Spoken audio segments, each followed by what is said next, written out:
Hi, വരുന്ന 2 ആഴ്ചയ്ക്കുള്ളിൽ നിങ്ങൾക്ക് വരാൻ പോകുന്ന ഒരു അനുഗ്രഹം, ഒരു ചാലഞ്ചിനെ എങ്ങനെ മറികടക്കാം എന്ന് നോക്കാം. നിങ്ങൾക്ക് വരുന്ന അനുഗ്രഹം എന്ന് പറയുന്നത് 5 ഓഫ് സ്വേർഡ്സ് ആണ്. നിങ്ങൾക്ക് മറ്റുള്ളവരെ അസൂയപ്പെടുത്തുന്ന ഒരു വിജയം നിങ്ങൾക്ക് വരാൻ പോകുന്നു എന്ന് കാണുന്നു.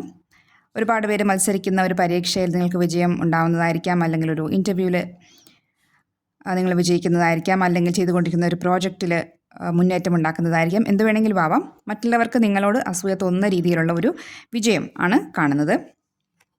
ചാലഞ്ച് എന്താണെന്ന് ചോദിക്കുമ്പോൾ 4 ഓഫ് കപ്സ് ആണ്. ഇതിനെ എങ്ങനെ നമുക്ക് മറികടക്കാമെന്ന് ചോദിക്കുമ്പോൾ 6 ഓഫ് പെൻറ്റക്കിൾസ് ആണ്. ധനപരമായ കാര്യത്തിലായിരിക്കാം നിങ്ങൾക്ക് ആ ഒരു ചാലഞ്ച് വരുന്നത്. പൈസ സൂക്ഷിച്ച് ചിലവാക്കുക എന്നുള്ളൊരു ഗൈഡൻസ് ആണ്. നിങ്ങൾക്ക് പല ഓപ്ഷൻസ് വരുന്നുണ്ടായിരിക്കാം. ഇൻവെസ്റ്റ് ചെയ്യണോ, സ്റ്റോക്ക് മാർക്കറ്റ് വേണോ, അല്ലെങ്കിൽ പുതിയൊരു പ്രോജക്റ്റിൽ പൈസ ഇറക്കണോ, അങ്ങനെ പല ഓപ്ഷൻസ് നിങ്ങൾക്ക് വരുന്നുണ്ടായിരിക്കാം. പല പല ചിന്തകൾ വരുന്നുണ്ടായിരിക്കാം.